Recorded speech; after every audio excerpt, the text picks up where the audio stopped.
दोस्तों नमस्कार। क्या ईरान की मिसाइल का तोड़ ना ही इजराइल के पास है और ना ही अमेरिका के पास है। दरअसल ईरान की स्ट्रेटेजी बहुत ही ज्यादा क्लियर है अमेरिका और इजराइल के खिलाफ इस वॉर में कि सस्ता अटैक करो और सामने वाला अपना बचाओ महंगा कहे।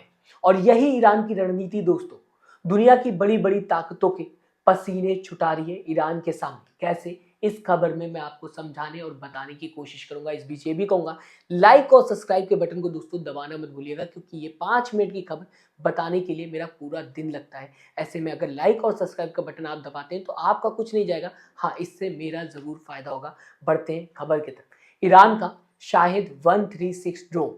दोस्तों ये ड्रोन जो है ईरान का, वो सिर्फ 20,000 से $50,000 यानी कि इंडियन रुपीज में बात की जाए 16 से 40 लाख रुपए में बनकर तैयार हो जाता है। इसे बनाना भी बाकी के कंपैरिजन में काफी ज्यादा आसान है। ये सस्ता, आसान और दूर तक मार करने वाला हथियार ईरान का है। लेकिन इसे रोकने के लिए क्या लगता है ये भी जान लीजिए। इसे मार गिराने के लिए इस्तेमाल होती है इंटरसेप्टर्स मिसाइल, जैसे अमेरिका की पैट्रियट मिसाइल।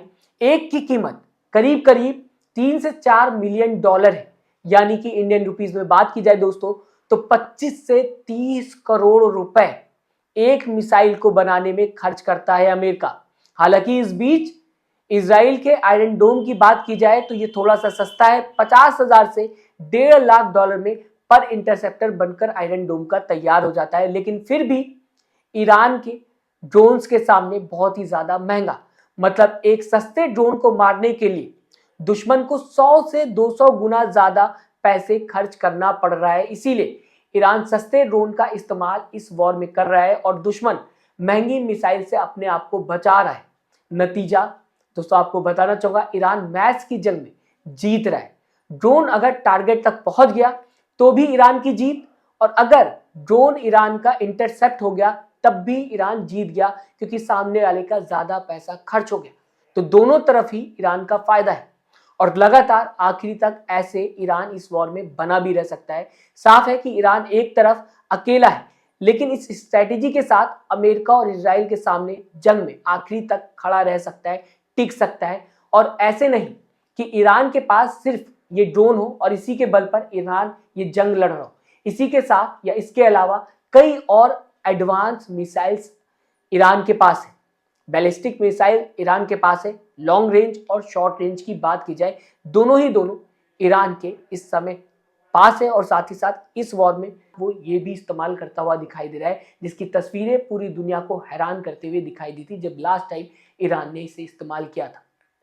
आपको याद होगा ये तस्वीरें, इसे लेकर दुनिया भर के न्यूज चैनल बात करते हुए दिखाई दे रहे थे। फिलहाल ईरान की रणनीति क्लियर है कि सस्ते हथियारों से दुश्मन की जेब खाली करो और जो आखिर में बचेगा उसी की जीत मानी जाएगी दोस्तों।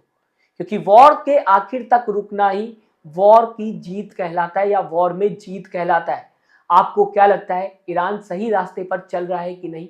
कमेंट में अपनी राय दोस्तों जरूर दीजिएगा। जिस तरीके से सस्ते हथियारों का इस्तेमाल ईरान कर रहा है इजराइल और अमेरिका के खिलाफ, ऐसा नहीं, फिर से मैं लास्ट में आपको बताना चाहूंगा, ऐसा नहीं है कि ईरान के पास सिर्फ सस्ते हथियार, महंगे से महंगे हथियार भी हैं और एडवांस मिसाइल्स भी हैं। जैसे कि सज्जिल मिसाइल की बात की जाए जो कि ईरान की ही मिसाइल है, जिसके बारे में एक वक्त था पूरी दुनिया के न्यूज चैनल्स बात करते हुए दिखाई देते। लेकिन आज का जो वॉर चल रहा है इसमें सस्ते ड्रोन का इस्तेमाल करके ईरान जीतने की तरफ बढ़ता हुआ दिखाई दे रहा है। फिलहाल इस पूरी खबर को आप किस तरीके से देखते हैं मैं चाहूंगा दोस्तों अपनी राय कमेंट बॉक्स में जरूर लिखिएगा।